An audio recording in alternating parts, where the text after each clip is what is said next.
Hello guys, आप सभी का बहुत बहुत स्वागत है आज के इस वीडियो में। और आज के इस वीडियो में हम हमारे आईएससी क्लास 11 कॉमर्स का जो पार्टनरशिप का चैप्टर है उसके जो बाकी के बचे हुए टॉपिक्स हैं वो आज हम देखने वाले हैं। ये जो लेक्चर है ये पार्टनरशिप का सेकंड लेक्चर है, जिसमें कि हम यहाँ पे जो बाकी के पोर्शन है basically types of partners and एक बहुत इंपॉर्टेंट सा टॉपिक जो कि नॉलेज के पर्पस के से भी एंड आपके एग्जाम पर्पस से भी बहुत इंपॉर्टेंट है, वो है रजिस्ट्रेशन ऑफ पार्टनरशिप। तो ये दोनों हम देखने वाले हैं, ठीक है। तो जो सबसे पहला हमारा यहाँ पे टॉपिक आता है वो है टाइप्स ऑफ पार्टनरशिप कि पार्टनरशिप जो है वो कितने तरह का होता है, what are the different types of partnerships. तो सबसे पहले तो हमें ये एक बार हम रिवाइज कर लेते हैं कि एक पार्टनरशिप जो है वो कितने वो क्या होता है, व्हाट इज़ अ पार्टनरशिप। तो कल हमने पार्टनरशिप के बारे में ये जाना था कि पार्टनरशिप एक ऐसा बिजनेस होता है जहाँ पे दो लोग या दो से ज़्यादा लोग, मिनिमम दो लोग तो होने ही चाहिए, नहीं तो वो सोल प्रोप्राइटरशिप हो जाएगा। तो पार्टनरशिप एक ऐसा बिजनेस होता है जहाँ पे कम से कम दो लोग रहते हैं और ये लोग क्या करते हैं, आपस में कुछ पैसा कंट्रीब्यूट करते हैं और पैसा कंट्रीब्यूट करने के बाद एक बिजनेस को कैरी आउट करते हैं। After contributing money they carry out a business and उस बिजनेस के बाद जो भी उसमें से प्रॉफिट या फिर लॉस निकलता है वो प्रॉफिट एंड लॉस को एक दूसरे में बांट लेते हैं, ठीक है। मतलब partnership is a business where two or more persons they come together, they contribute money, they do business, and after the business is done, whatever is the profit or loss that is shared among themselves। तो ये partnership है। अब इसी में क्या होता है कि कुछ कुछ पार्टनरशिप में ये होता है कि आपको एक ही पार्टनर, मतलब कुछ कुछ पार्टनरशिप ऐसे होते हैं जहाँ पे ये जो पार्टनरशिप होता है ये आप इसमें से सिर्फ प्रॉफिट ही शेयर होगा, लॉस होगा तो वहाँ पे कुछ भी शेयर नहीं होगा। तो ये अलग अलग तरीके के पार्टनरशिप्स होते हैं। तो आइए देखते हैं कि हमारे पास कितने तरीके के पार्टनरशिप्स हैं, ठीक है। फिर है तो सबसे पहले जो हमारा है वहाँ पे a partnership is divided into different types depending on the state and where the business operates. Here are some general aspects of the three most common types of partnerships. तो सबसे पहले वाले को बात करते हैं जिसका नाम है जनरल पार्टनरशिप। अब ये जनरल पार्टनरशिप क्या होता है? जनरल पार्टनरशिप मतलब वही जो आम पार्टनरशिप होता है, द नॉर्मल पार्टनरशिप। तो जनरल पार्टनरशिप का जो डेफिनेशन है वो ये कहता है कि a general partnership comprises two or more owners to run a business. In this partnership, each partner represents the firm with equal right. All partners can participate in management activities, decision making, and have the right to control the business. Similarly, profits, debts, and liabilities are equally shared and divided equally. In other words, the general partnership definition can be stated as those partnerships where the rights and responsibilities are shared equally in terms of management and decision making. Each partner should take full responsibility for the debts and liability incurred by the other partner. देखिए, normal partnership जो होता है जिसके बारे में हम अभी तक पढ़ते हुए आ रहे हैं कि दो या दो से ज़्यादा लोग आपस में एक अग्रीमेंट करते हैं और इस अग्रीमेंट के तहत वो लोग कुछ पैसा कंट्रीब्यूट करते हैं, उस पैसे से वो लोग एक बिजनेस को रन करते हैं। अब जब बिजनेस होगा तो बिजनेस में से प्रॉफिट निकलेगा या तो लॉस निकलेगा और ये प्रॉफिट और लॉस को ये लोग आपस में बांट लेते हैं। तो ये जो पार्टनरशिप होता है इसे ही हम लोग नॉर्मल पार्टनरशिप कहते हैं। मतलब एक ऐसा बिजनेस जहाँ पे नॉर्मल काम होता है, लोग आए, लोगों ने अग्रीमेंट किया, अग्रीमेंट के हिसाब से पैसे डाले, बिजनेस हुआ, प्रॉफिट हुआ, आपस में शेयर हो गया। तो ये जो नॉर्मल सा पार्टनरशिप जो कि एवरेज जिसको हम लोग बोल सकते हैं, जो कि सबसे ज़्यादा होता है, उसे हम लोग कहते हैं जनरल पार्टनरशिप, ठीक है। अब इस पार्टनरशिप में क्या होता है? A general partnership comprises two or more owners to run a business. In this partnership each partner represents the firm with equal right. All partners can participate in management activities, decision making. मतलब एक ऐसा partnership जहाँ पे ये for example हमारा एक partnership business है, इसमें तीन पार्टनर्स हैं, ठीक है। तीनों पार्टनर ने इसमें पैसा डाला एंड पार्टनरशिप बिजनेस स्टार्ट किया, तो ये जनरल पार्टनरशिप है। अब जनरल पार्टनरशिप के कुछ कैरेक्टरिस्टिक्स होते हैं। तो उसका पहला कैरेक्टरिस्टिक ये है कि इसमें हर एक आदमी जो है वो अपने पार्टनरशिप फर्म को रिप्रेजेंट करता है। Each partner represents a partnership, each partner represents the partnership business. ये जो पार्टनर है ये इसको रिप्रेजेंट कर रहा है। अब अगर ये कोई झोल झाल करता है तो ये दोनों के ऊपर में आएगा। इन द सेम मैनर अगर ये कुछ झोल झाल करता है तो इन दोनों के ऊपर में आएगा। तो एक जनरल पार्टनरशिप में जो पार्टनर होता है वो अपने पार्टनरशिप बिजनेस को पूरे तरीके से रिप्रेजेंट करता है, ठीक है। इसमें जनरल पार्टनरशिप का मतलब होता है इसमें नॉर्मल बातें होंगी, जैसे इसमें जो प्रॉफिट होगा वो इसके पास भी जाएगा, इसके पास भी जाएगा, इसके पास भी जाएगा। अब इसमें ये नहीं होगा कि प्रॉफिट का सबसे ज़्यादा हिस्सा जो है वो इसके पास जाएगा, ठीक है। वो इसके मतलब देखिए ये बहुत आसान, ये लगता आसान है लेकिन ये इसमें थोड़ा सा है जो कि आपको थोड़ा सा समझना होगा।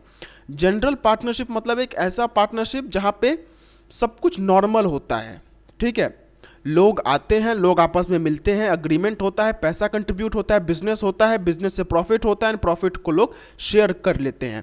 इसमें हर एक पार्टनर का जितना राइट होना चाहिए उतना ही होता है। ऐसा नहीं होता है कि कोई पार्टनर का बहुत ज़्यादा राइट है।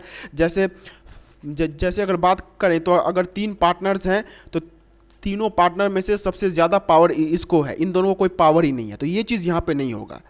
इक्वल पावर होगा सब में, इक्वल रिस्पॉन्सिबिलिटीज़ होगा सबको। ऐसा नहीं होगा कि काम के टाइम पे सिर्फ ये काम करेगा, ये दोनों काम नहीं करेंगे। तो एक ऐसा पार्टनरशिप जिसमें सब कुछ नॉर्मल होता है उसे हम लोग जनरल पार्टनरशिप कहते हैं, ठीक है। एंड फिर इसके बाद आता है लिमिटेड पार्टनरशिप। अब ये लिमिटेड पार्टनरशिप क्या होता है?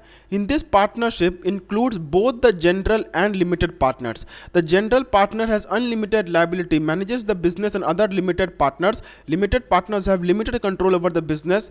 They are not associated with everyday operations of the firm. In most of the cases, the limited partners only invest and take a profit share. They do not have any interest in participating in. देखिए, normal partnership का मतलब जहाँ पे एक partner होता है वो पैसा लगाता है, बिजनेस के लिए काम करता है, अपना प्रॉफिट लेके जाता है। लेकिन लिमिटेड पार्टनरशिप एक ऐसा पार्टनरशिप होता है जहाँ पे नॉर्मल पार्टनर्स भी होंगे एंड स्पेशल पार्टनर्स, या फिर जिनको हम लोग लिमिटेड पार्टनर कह सकते हैं, ये दोनों भी यहाँ पे होंगे।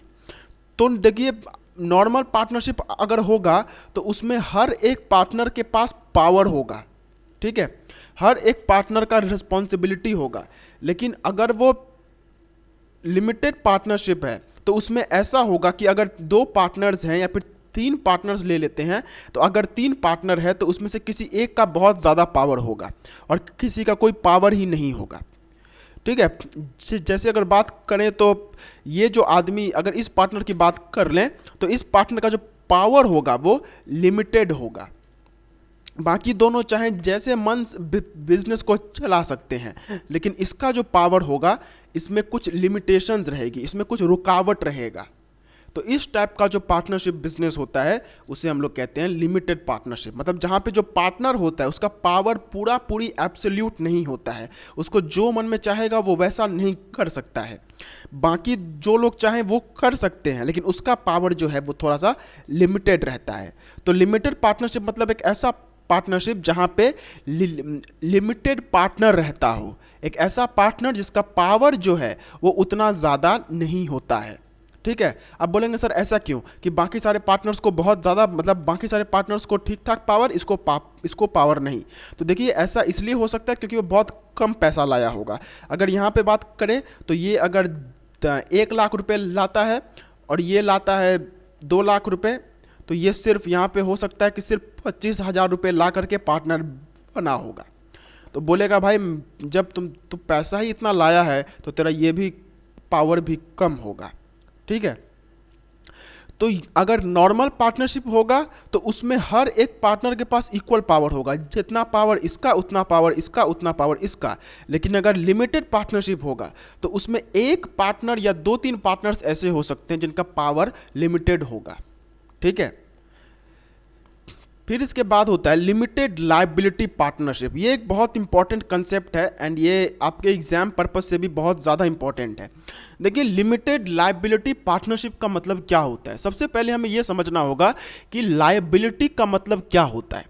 तो लायबिलिटी का सिंपल मतलब होता है कि अगर मैं पार्टनरशिप को चला रहा हूं तो पार्टनरशिप में मुझे सिर्फ प्रॉफिट होगा ऐसा नहीं है, प्रॉफिट भी हो सकता है, लॉस भी हो सकता है। तो अगर प्रॉफिट हुआ तो ठीक है, लेकिन अगर लॉस हुआ तो मुझे वो लॉस भी बेयर करना होगा। एंड ये जो मेरे ऊपर में एक ये है जिसको हम लोग बोलते हैं, मेरे ऊपर में जो ये एक, इसको मैं क्या बताऊं, मेरे ऊपर में जो एक रिस्पॉन्सिबिलिटी है कि अगर लॉस होगा तो मुझे वो लॉस को बेयर करना होगा, इसे हम लोग कहते हैं लिमिटेड लायबिलिटी पार्टनरशिप। सॉरी, इसे हम लोग कहते हैं लायबिलिटी। मतलब मेरा जो रिस्पॉन्सिबिलिटी है कि अगर नुकसान होगा तो मुझे नुकसान का भरपाई करना होगा, ये जो मेरा रिस्पॉन्सिबिलिटी है इसे हम लोग कहते हैं लायबिलिटी। अब लायबिलिटी का मतलब समझ में आ गया कि अगर लॉस हुआ तो मुझे वो लॉस बेयर करना होगा। अब आता है लिमिटेड लायबिलिटी क्या होता है। तो लिमिटेड लायबिलिटी का मतलब होता है कि उससे पहले एक अनलिमिटेड लायबिलिटी क्या होता है ये आप समझ लीजिए। देखिए, अनलिमिटेड लायबिलिटी का मतलब होता है कि अगर मैं किसी पार्टनरशिप फर्म में एक पार्टनर हूं, जैसे ये 2 पार्टनर्स हैं या फिर ये 3 पार्टनर्स ले लेते हैं, तो अगर ये पार्टनर ने बिजनेस में 25,000 रुपया लगाया हुआ है, इसने 20,000 रुपया लगाया हुआ है और इसने फॉर एग्जांपल 15,000 रुपया लगाया हुआ है, ठीक है। अब अगर बिजनेस में मान के चलिए नुकसान होता है, नुकसान 1.5 लाख का नुकसान होता है, ठीक है। अब ये लोग बोलेंगे कि भाई अगर नुकसान हुआ है तो नुकसान का जो भरपाई है वो हर कोई इक्वल तरीके से करेगा। मतलब 1.5 लाख रुपया जो है उसका भरपाई ये तीनों मिलकर आपस में करेंगे। इसका मतलब क्या हो गया कि पहले वाले को भी 50,000 रुपये का भरपाई करना होगा, दूसरे वाले को भी 50,000 रुपये का भरपाई करना होगा और तीसरे वाले को भी 50,000 रुपये का भरपाई करना होगा। अब एक क्वेश्चन आएगा कि सर इन्होंने तो कंपनी में सिर्फ 25,000 रुपया लगाया हुआ है, ये तो कंपनी में सिर्फ 25,000 रुपये के बदले के मालिक हैं, तो क्या फिर भी इन्हें 50,000 का नुकसान बेयर करना होगा? ये जो हमारा पहला पार्टनर है इसने तो सिर्फ 25,000 रुपया लगाया और अब आप इससे 50,000 रुपया मांग रहे हैं, तो क्या ये ठीक है? तो देखिए, ये आपको मॉरली कैसा भी लगे लेकिन पार्टनरशिप में यही होता है।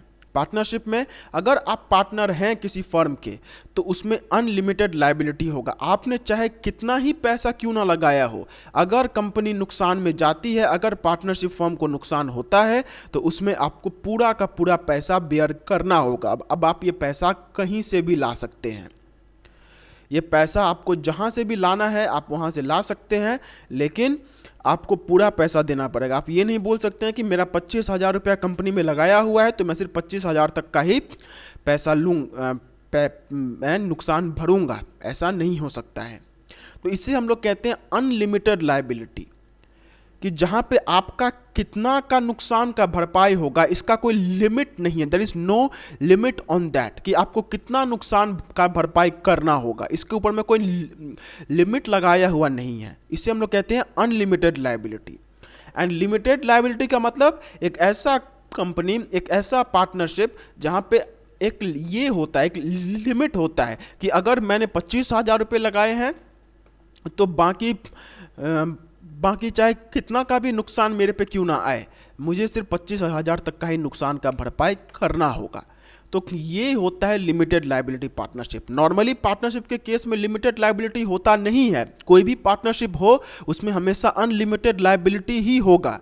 लेकिन अगर लिमिटेड लायबिलिटी पार्टनरशिप है तो लिमिटेड लायबिलिटी पार्टनरशिप के केस में हमेशा जो लायबिलिटी है वो लिमिटेड होगा। आपने जितना पैसा कंपनी में लगाया होगा आपको हमेशा सिर्फ उतना ही पैसा का लॉस बेयर करना होगा, ठीक है। ये होता है लिमिटेड लायबिलिटी पार्टनरशिप। एंड फिर इसके बाद होता है पार्टनरशिप एट विल।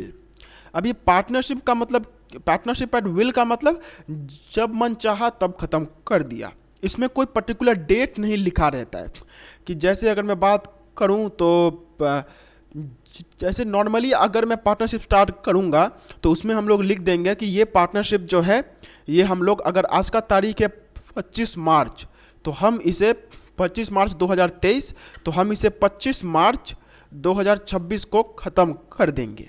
इसमें एक डेट लिखा रहता है। तो लेकिन ये अगर पार्टनरशिप एट विल होगा तो उसमें कोई डेट मेंशन नहीं रहेगा। डेट मेंशन नहीं रहेगा, उसमें आप बोलेंगे कि देखिए शुरुआत तो हम आज 25 मार्च 2023 को कर रहे हैं, लेकिन ख़त्म कब होगा इसका कोई ठीक नहीं है। ख़त्म कब होगा इसका कोई ठीक नहीं है। शुरुआत तो 25 मार्च 2023 को हो गया, लेकिन कब एंड होगा उसका कोई ठीक नहीं है। तो ऐसा पार्टनरशिप जो कि आपके मन के ऊपर में डिपेंड करता है कि जब मन चाहा तब इसको ख़त्म कर लिया, तो उसे हम लोग लिमिटेड लायबिलिटी, उसे हम लोग पार्टनरशिप एट विल कहते हैं। ठीक है, ओके।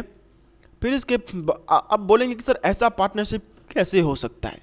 तो देखिए ऐसा पार्टनरशिप होता है, मैं आपको एग्जाम्पल के थ्रू समझाता हूँ।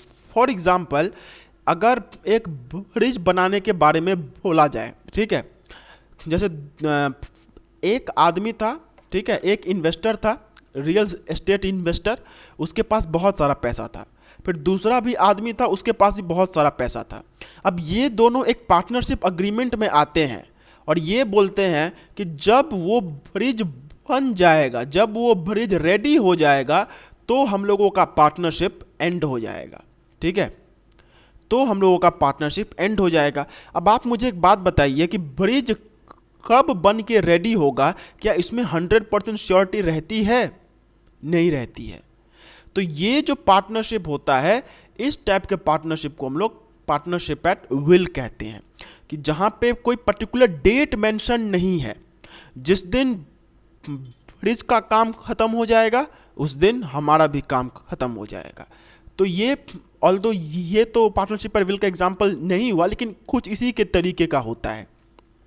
ठीक है, फिर इसके तो इसी टाइप का पार्टनरशिप एट विल होता है। और एक एग्जांपल हो सकता है कि अगर दो लोग आपस में एक अग्रीमेंट बनाते हैं, ठीक है, और ये अग्रीमेंट का हिसाब से देखते हैं कि मैं इसका क्या एग्जांपल लूँ।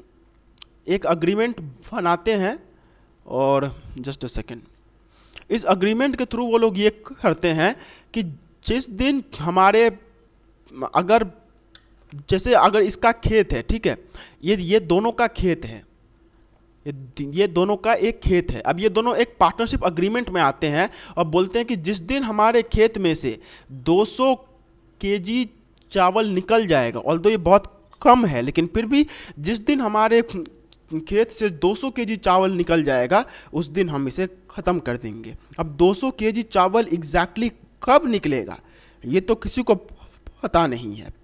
तो इस टाइप का पार्टनरशिप को पार्टनरशिप एट विल कहा जाता है, जहाँ पे कोई पर्टिकुलर डेट मेंशन नहीं रहता है। जब ज़रूरत होगी उसके हिसाब से इसे ख़त्म कर देंगे। ठीक है,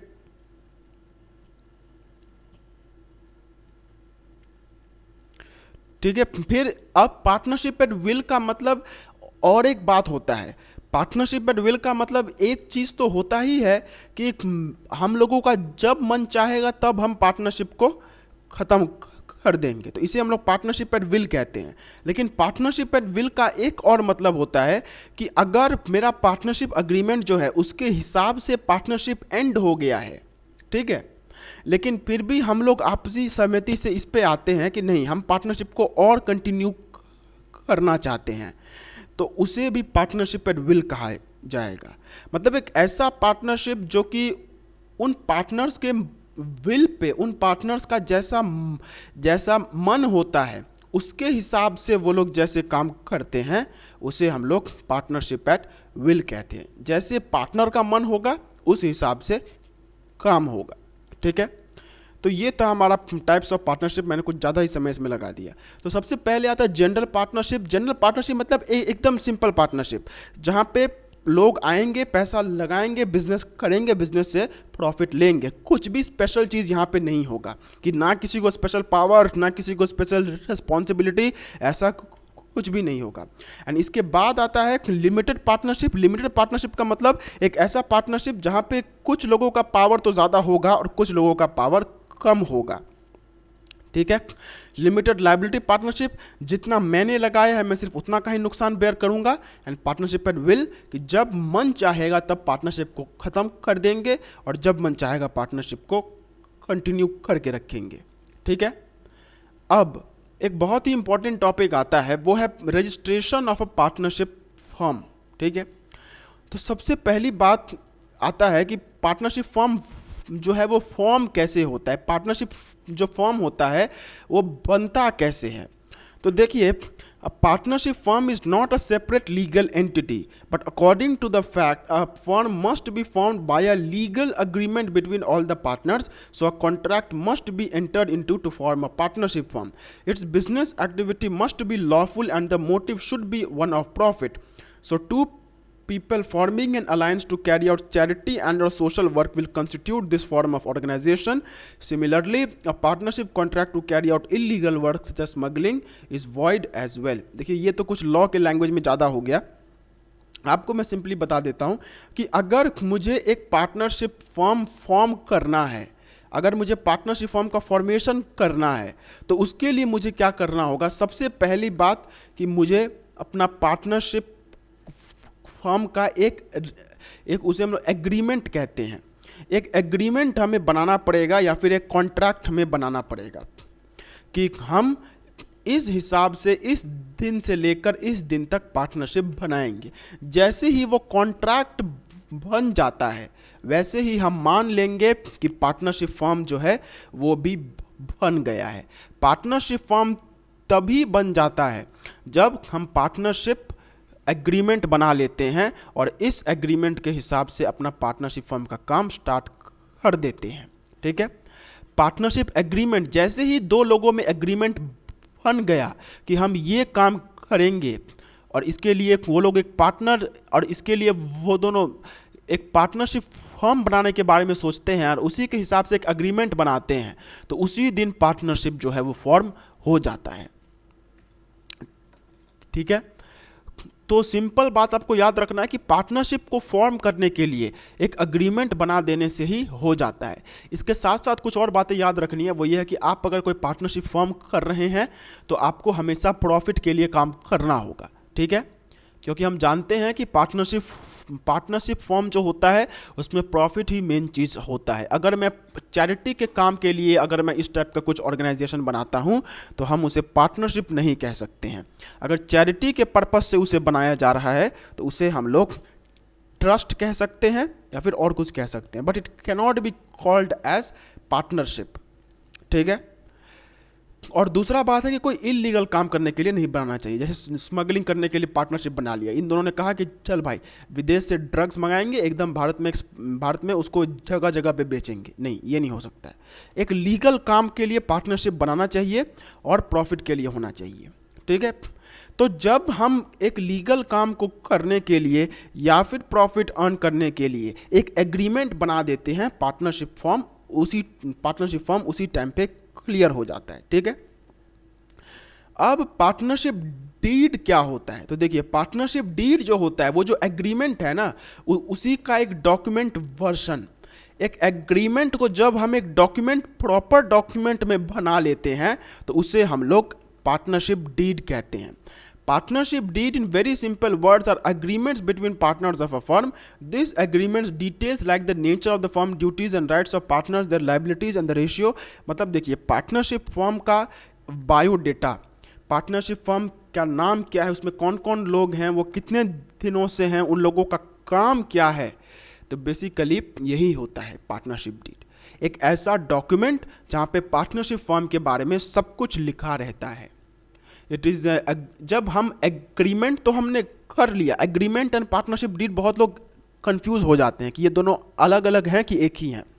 तो देखिए, एग्रीमेंट एक अलग चीज़ है।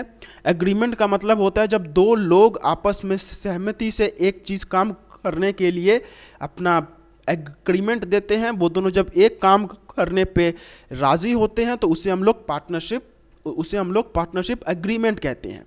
एंड उसी एग्रीमेंट को जब एक डॉक्यूमेंटेड फॉर्म में रख लिया जाता है तो उससे हम लोग पार्टनरशिप डीड कहते हैं। एक प्रॉपर डॉक्यूमेंट बना लिया तो उसे हम लोग पार्टनरशिप डीड कहते हैं। ठीक है, अगर मैं आपको दिखा सकता हूं कि पार्टनरशिप डीड क्या होता है तो मैं आपको एक बार दिखा देता हूं, जस्ट वेट। ये देखिए, ऐसा कुछ होता है पार्टनरशिप डीड।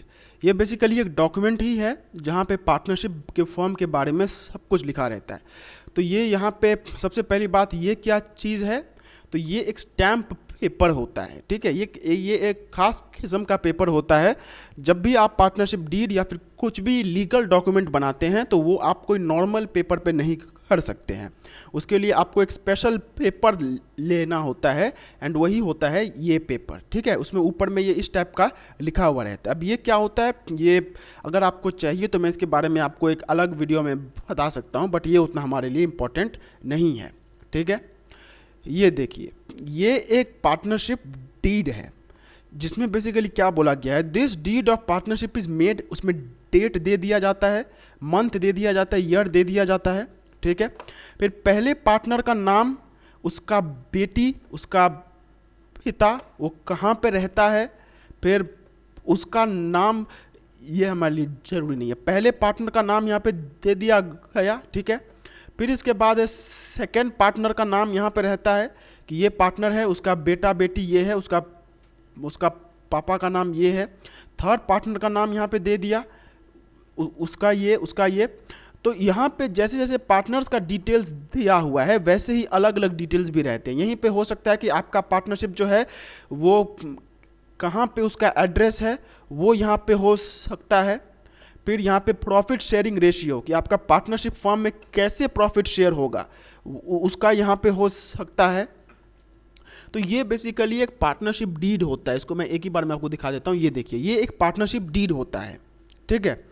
तो पार्टनरशिप डीड बेसिकली क्या होता है, वो एक डॉक्यूमेंटेड फॉर्मेट है। हमने मुंह से एग्रीमेंट तो कर लिया, लेकिन मुंह से एग्रीमेंट करना उतना ठीक नहीं होता है, ठीक है।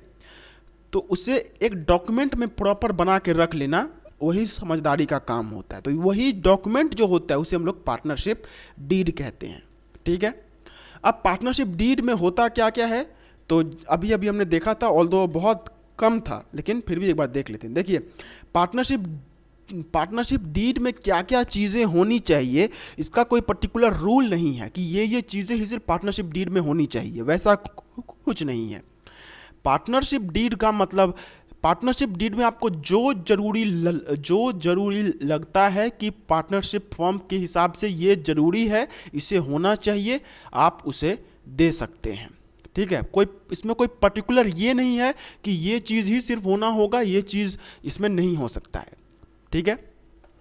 फिर भी अगर देखा जाए तो जो मैक्सिमम पार्टनरशिप डीड होते हैं उनमें क्या क्या होता है। सबसे पहली बात तो ऑब्वियस सा बात है कि पार्टनरशिप फर्म का नाम क्या है।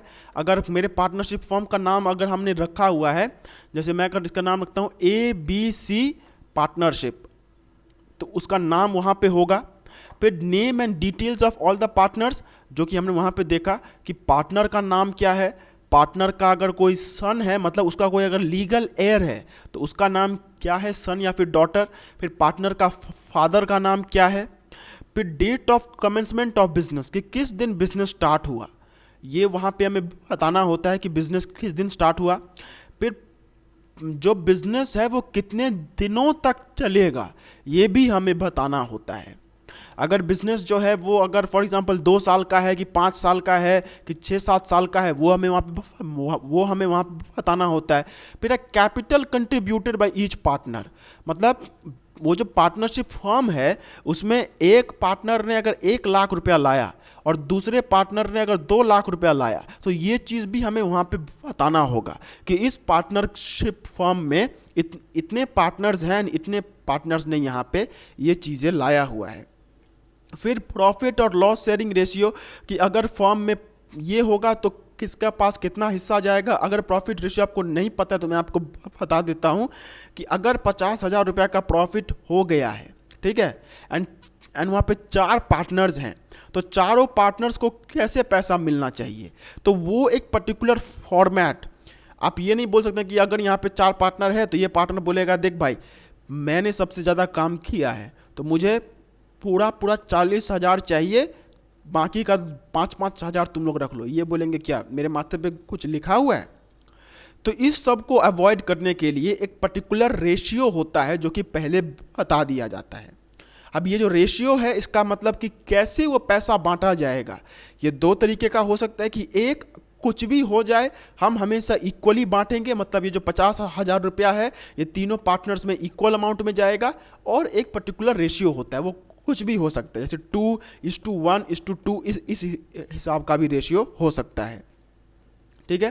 फिर interest on capital payable to partners. अब देखिए पार्टनर ने जो है अपना पैसा बिजनेस में लगाया हुआ है, ठीक है, उसने अपना पैसा जो कि वो किसी और काम को करने के लिए ला सकता था, उसने वो पैसा कंपनी में लगाया हुआ है, तो उसको उस पैसे के ऊपर में अगर कोई इंटरेस्ट मिलेगा तो वो चीज़ भी हमें यहाँ पे बताना होता है। फिर यदि extent of borrowings each partner can draw. अब बोरोविंग्स क्या होता है, देखिए अगर मैंने अपने बिजनेस फॉर्म में 1 लाख रुपया लगाया हुआ है, लेकिन फॉर एग्जांपल अगर मेरी बेटी की तबीयत खराब हो गई, मेरी बेटी हॉस्पिटल में है, तो मुझे अभी उसके लिए 50,000 रुपये की ज़रूरत है, तो मैं कितना निकाल सकता हूँ, ये मेरा बोरोइंग लिमिट होता है। कि अगर मुझे बहुत ज़रूरत है पैसों की, तो पार्टनरशिप फर्म्स आपको ये अलाउ करते हैं कि आप अपना पैसा थोड़ा सा निकाल सकते हैं, लेकिन कितना निकाल सकते हैं ये चीज़ भी पार्टनरशिप डीड में लिखा होगा। अब salary payable to partners if any. अब अगर पार्टनर पार्टनरशिप फर्म में काम कर रहे हैं तो उनको अगर सैलरी दिया जाएगा तो वो, अब यहाँ पे आएगा कि सर अगर क्यों, देना ही तो चाहिए। देखिए बहुत केसेस में नहीं भी मिलता है, क्योंकि देखिए हमने एक बात समझा था कि पार्टनरशिप जो फर्म होता है एंड जो पार्टनर्स होते हैं वो एक ही होते हैं, ठीक है। आप अपने फर्म के मालिक हैं, तो मालिक को क्या सैलरी मिलती है? नहीं, मालिक प्रॉफिट अपने पास रखता है। तो अगर कोई पार्टनरशिप फर्म का मालिक है तो उसको तो प्रॉफिट का हिस्सा मिलेगा, तो वही तो उसका सैलरी हुआ। लेकिन फिर भी बहुत पार्टनरशिप फर्म्स इसके अलावा भी कुछ सैलरी देते हैं, ठीक है। फिर द प्रोसीड्योर ऑफ एडमिशन और रिटायरमेंट ऑफ पार्टनर। अब हमने पार्टनरशिप जो है वो 2 लोगों ने मिलकर स्टार्ट किया था, लेकिन अब उसमें मुझे एक और आदमी को ऐड करना है, तो कैसे ऐड होगा? वो जो प्रोसीड्योर जो कि फॉलो हो वहाँ पे होना चाहिए, वो चीज़ भी उसमें होना चाहिए। फिर इसका ऑपोजिट कि हम 2 लोगों ने पार्टनरशिप स्टार्ट किया था, एक आदमी ऐड हो गया, लेकिन अब जो दूसरा आदमी है वो कहता है कि नहीं भाई, मुझे अब यहाँ से निकलना है, मुझे यहाँ से टाटा बाय बाय होना है। तो टाटा बाय बाय होने के लिए भी एक पर्टिकुलर प्रोसीड्योर है जो कि वहाँ पे फॉलो होना चाहिए, तो वो प्रोसीड्योर के बारे में भी आपको पार्टनरशिप डीड में बताना पड़ेगा। फिर ये the method used for calculating goodwill.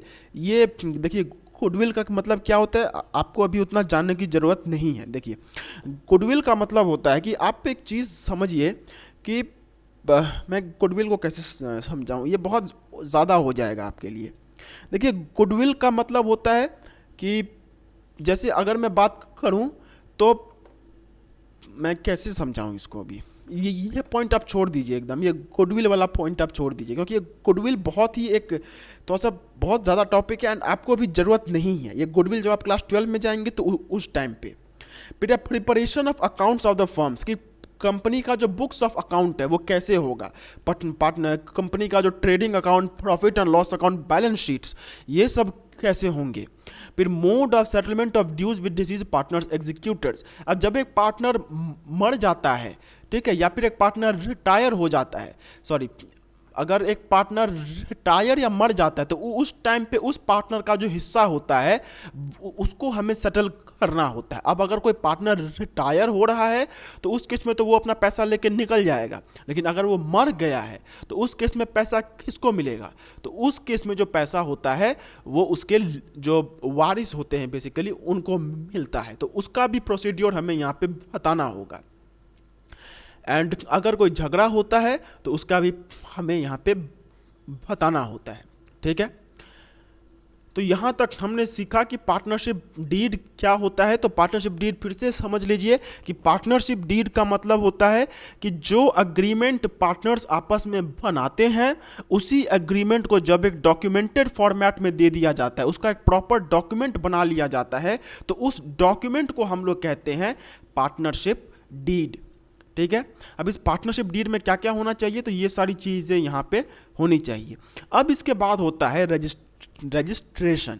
अब रजिस्ट्रेशन से पहले समझिए कि रजिस्ट्रेशन का मतलब क्या होता है। ऑल्दो ये आपको पता होगा कि हम अपने पार्टनरशिप फर्म का जो नाम है उसको हमारा सब, देखिए हर चीज़ का एक अथॉरिटी होता है। जैसे अगर आप बात करें तो आप अभी 11 में होंगे तो अभी कुछ महीनों बाद आपका क्लास 12 के लिए रजिस्ट्रेशन होगा, उसमें क्या होगा कि आपका नाम जो है वो CISC काउंसिल के पास जाएगा, ठीक है।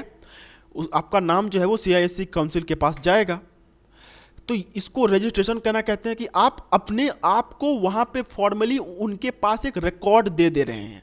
तो रजिस्ट्रेशन का मतलब यही होता है कि आपका फॉर्म है, इस नाम का फॉर्म एग्जिस्ट करता है, इस बात का एक प्रूफ, इस बात का एक रिकॉर्ड किसी दूसरे अथॉरिटी को देना, उसे रजिस्ट्रेशन कहते हैं। ऑल्दो रजिस्ट्रेशन के बारे में आपको पता होगा, ठीक है। तो सबसे पहली बात कि क्या रजिस्ट्रेशन जरूरी है, तो देखिए पार्टनरशिप फॉर्म के केस में रजिस्ट्रेशन जरूरी नहीं है। आप चाहें तो अपने फॉर्म को उसके पास रजिस्टर करवा सकते हैं, और अगर चाहें तो बिना रजिस्ट्रेशन के भी पार्टनरशिप बिजनेस कर सकते हैं। लेकिन ये एडवाइस दिया जाता है कि पार्टनरशिप फॉर्म अगर रजिस्टर्ड हो तो अच्छा है। ऐसा नहीं है कि अगर रजिस्टर्ड नहीं होगा तो आपको जेल में डाल देंगे, ना ना, वैसा नहीं है। लेकिन अगर रजिस्टर रहता है तो वो बहुत अच्छी बात है, ठीक है। फिर प्रोसीड्योर फॉर रजिस्ट्रेशन, अब ये रजिस्ट्रेशन होगा कैसे? देखिए हर एक चीज़ का रजिस्ट्रेशन कैसे होता है।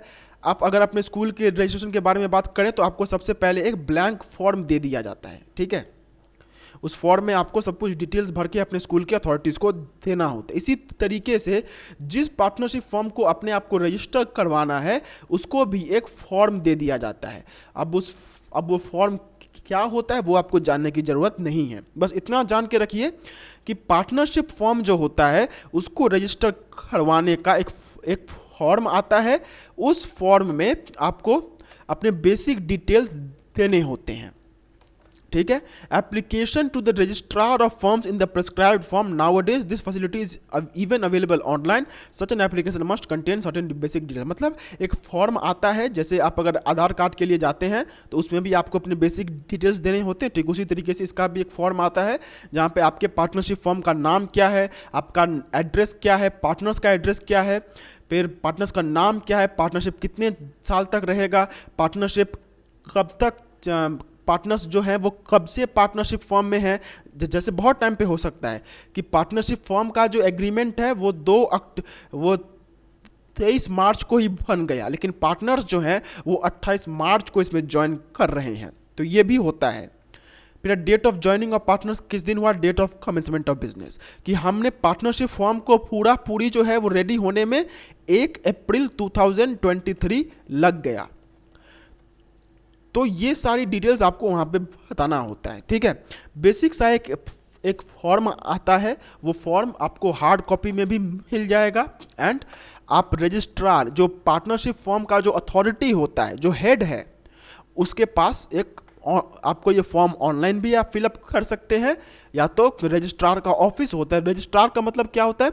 रजिस्ट्रार का मतलब होता है एक ऐसा अथॉरिटी, जैसे आपका CISC क्या है, CISC आपका अथॉरिटी है, आपका जो भी एग्ज़ाम होगा वो सब वही कंडक्ट करवाएगा।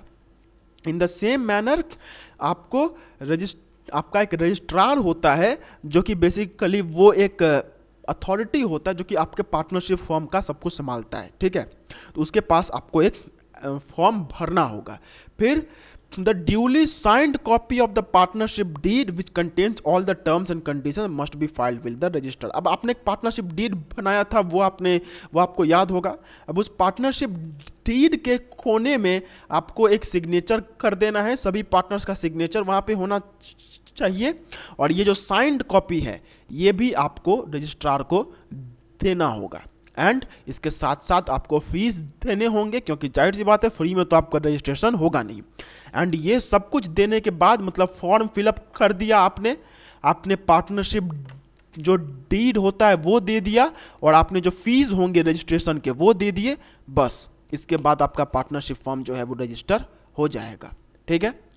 अब इसके बाद क्या होगा कि रजिस्ट्रार जो है वो आपके फॉर्म का हर एक चीज़ का रिव्यू होता है, बस वो एक बार रिव्यू करेगा एंड आपका पार्टनरशिप फॉर्म रजिस्टर हो जाएगा, ठीक है। तो ये बेसिकली एक इजी सा स्टेप है। आपको सबसे पहले फॉर्म फिलअप करना होगा, फिर पार्टनरशिप डीड जो है आपका वो आपको उसको साइन करके देना होगा, एंड जो फीस होंगे वो आपको दे देने होंगे। एंड इसके बाद आपका वहाँ से वो लोग देखेगा कि पार्टनरशिप फॉर्म में कोई झोड़ झमेला तो नहीं है, एंड उसके बाद अगर सब कुछ ठीक रहा तो आपको पार्टनरशिप जो पार्टनरशिप फर्म का जो रिकॉग्निशन होता है वो आपको मिल जाएगा। ठीक है, अब बारी आती है कि अगर मैं ना रजिस्टर करवाऊं तो क्या होगा। तो देखिए, अगर आप रजिस्टर नहीं करवाते हैं तो कोई ऐसा नहीं है कि बहुत पहाड़ टूट पड़ेगा, लेकिन फिर भी रजिस्ट्रेशन करवा लेना चाहिए। लेकिन अगर आप फिर भी नहीं करवाते हैं तो क्या होता है। तो देखिए, सबसे पहला बात है no suit in a civil court by the firm or other copartners against any third party. इसका मतलब सिंपल सा मतलब ये है कि अगर पार्टनरशिप फर्म के साथ किसी ने कोई गलत काम किया हुआ है, ठीक है, आपने किसी को पैसा दिया था, वो आदमी आपका पैसा लेके भाग गया, तो ऐसे केस में आप कोर्ट के पास नहीं जा सकते हैं। ठीक है, you can not go to the court. Court आपका केस लेगा ही नहीं, क्योंकि बोलेगा कि आप तो रजिस्टर्ड ही नहीं है। तो फिर आपका केस कैसे लिया जाएगा? क्यों? क्योंकि जब आप रजिस्टर होते हैं तो आपको एक लीगल रिकॉग्निशन मिलता है। आप एक बहुत इंपॉर्टेंट सा चीज़ जानते होंगे कि बहुत स्कूल्स होते हैं जिनको एफिलिएशन नहीं रहता है, जिनका एफिलिएशन नहीं रहता है, एंड बहुत स्कूल्स होते हैं जिनका एफिलिएशन रहता है। तो दोनों में क्या डिफरेंस है? क्या दोनों में अलग पढ़ाई होता है? तो देखिए, पढ़ाई अलग नहीं होता है, लेकिन जहाँ पे मेन जो एडवांटेज होता है वो ये है कि अगर आपका स्कूल एफिलिएटेड है तो उस केस में आपको कहीं दूर जाने की ज़रूरत नहीं है, आपका एग्ज़ाम आपके स्कूल में ही होगा। फिर अगर आपको मार्कशीट लेना है तो उसके लिए भी आपको अपने ही स्कूल में जाना पड़ेगा। लेकिन जो स्कूल्स नॉन अफिलिएटेड होते हैं तो वो स्कूल्स क्या करते हैं कि अफिलिएटेड स्कूल में अपने बच्चों को भेजते हैं और वहाँ से वो बच्चे एग्ज़ाम देते हैं। तो इससे सबसे बड़ा डिसएडवांटेज क्या होता है कि आपने बस उसको पढ़ा दिया, लेकिन एक बार जब वो एग्ज़ाम देगा तो उसके बाद जो कुछ भी एग्ज़ाम का रिजल्ट होगा वो आपके स्कूल का नहीं रहेगा। जैसे मैं अगर यहाँ पे बात करूँ, फॉर एग्जांपल यहाँ पे अगर एक बच्चा है, ठीक है, वो इस नॉन अफिलिएटेड स्कूल से इस स्कूल में जाके एग्ज़ाम देता है।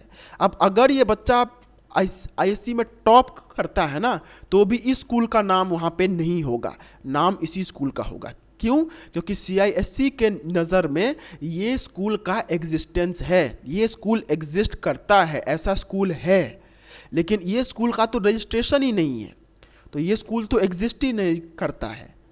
तो ठीक उसी तरीके से जो पार्टनरशिप फर्म रजिस्टर्ड नहीं होते हैं, लीगल स्फीयर में, लीगल तरीके से उनको कोई रिकॉग्निशन नहीं रहता है। आपके साथ कुछ भी अगर गलत होता है तो आप खुद संभालिए, आपका जो केस है वो कोर्ट में नहीं जा पाएगा।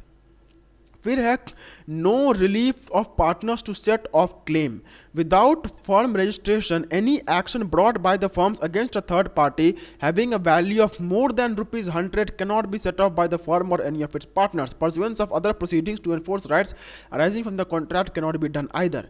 तो पहला वाला पॉइंट जो था वो तो ये था कि भाई पार्टनरशिप फर्म जो है वो नहीं कर सकता, मतलब जो मेन बिजनेस है वो ये काम नहीं कर सकता है।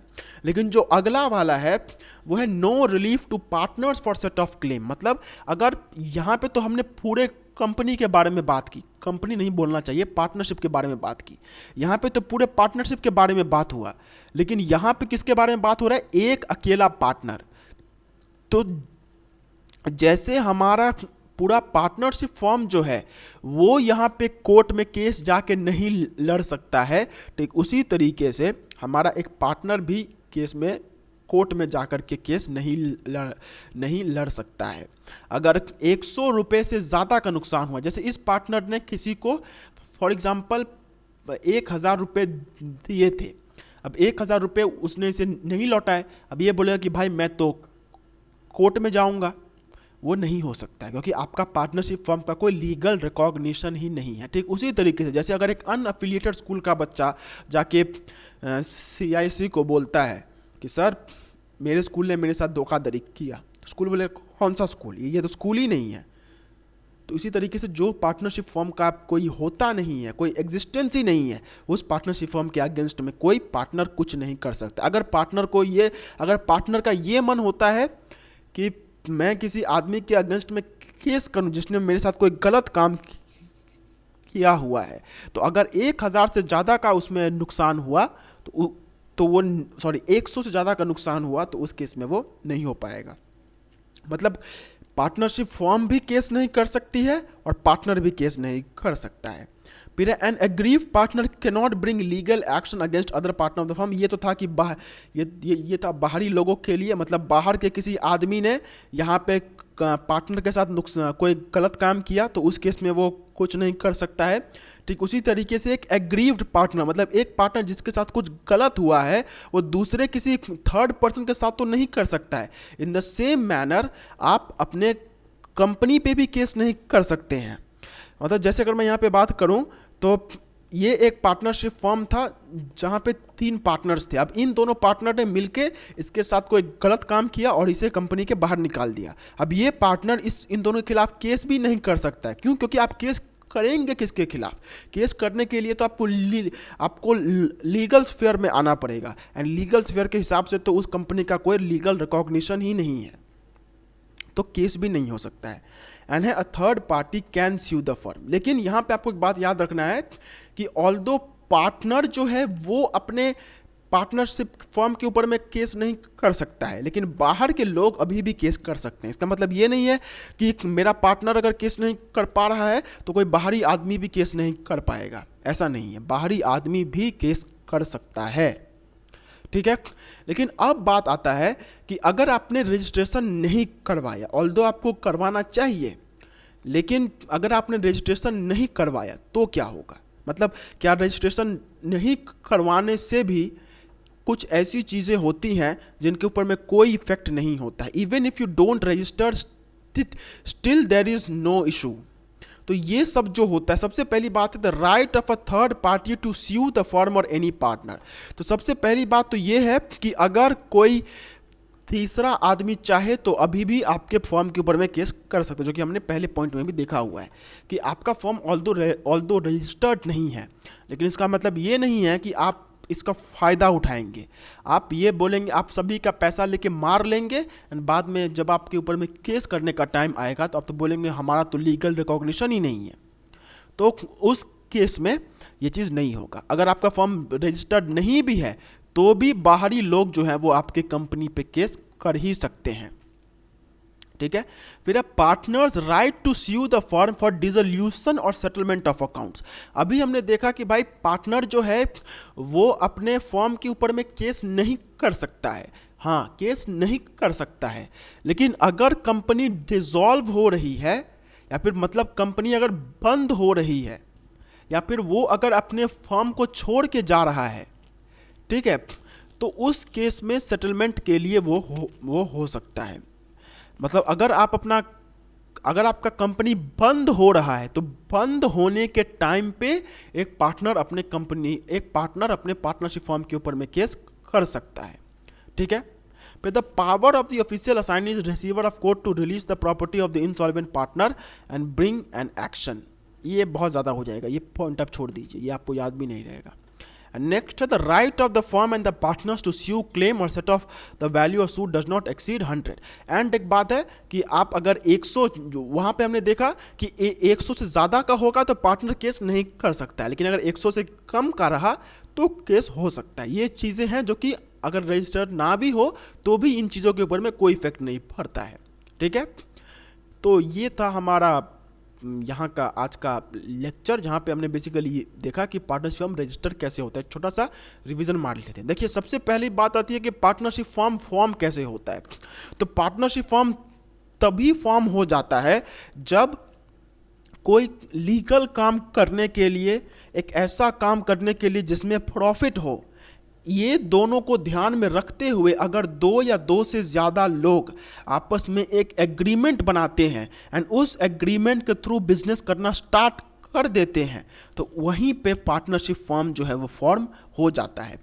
फिर अगर बात करें पार्टनरशिप डीड के बारे में, तो वही एग्रीमेंट जो उन लोगों के बीच में हुआ था उसको अगर एक प्रॉपर डॉक्यूमेंट के फॉर्म में लिख लिया जाता है तो उसे हम लोग पार्टनरशिप डीड कहते हैं। पार्टनरशिप डीड वो एग्रीमेंट का एक प्रॉपर डॉक्यूमेंट होता है।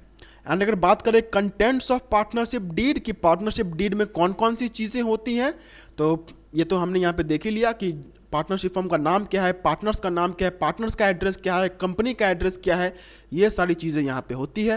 एंड अगर बात करें रजिस्ट्रेशन की, तो तो रजिस्ट्रेशन का मतलब क्या होता है कि अपने फर्म को ऑफिशियली वहाँ पे इंफॉर्मेशन देना, अपने कंपनी को वहाँ पे उनके रिकॉर्ड्स में रखवाना, उसे हम लोग रजिस्ट्रेशन करना कहते हैं।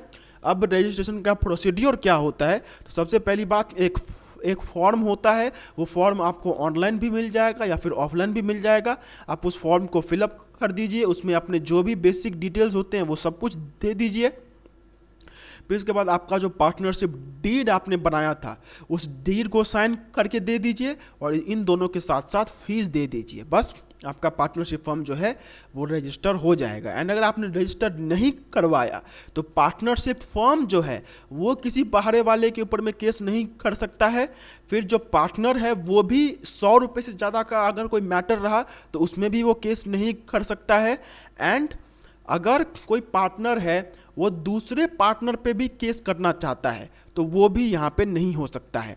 एंड इन सभी के बजाय ये मत सोचिएगा कि अगर मेरा पार्टनर केस नहीं कर सकता है तो कोई बाहरी आदमी भी केस नहीं कर पाएगा। बाहरी आदमी केस कर ही देता है। एंड इसके कुछ एक्सेप्शंस हैं कि इन केसेस में नॉन रजिस्ट्रेशन से भी हो जाता है। तो पहली बात है कि ये तो हमने देख ही लिया कि अगर बाहरी वाला चाहे तो वो किसी भी हालत में आपके ऊपर में केस कर सकता है।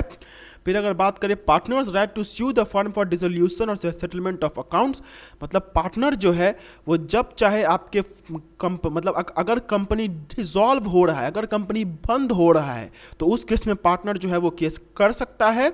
एंड अगर 100 रुपये से कम का बात रहा तो उस केस में भी पार्टनर केस कर सकता है। ठीक है, तो ये रिवीजन भी हो गया। अब इसके बाद हम लोग अपने अगले लेक्चर की ओर, अगले चैप्टर की ओर अगले लेक्चर में देखेंगे। ठीक है, सो मिलते हैं अगले वीडियो में। तब तक के लिए ध्यान रखिए अपना। Do take very good care of yourself. Have a very nice day. Take care of yourself. Bye bye. जय हिंद।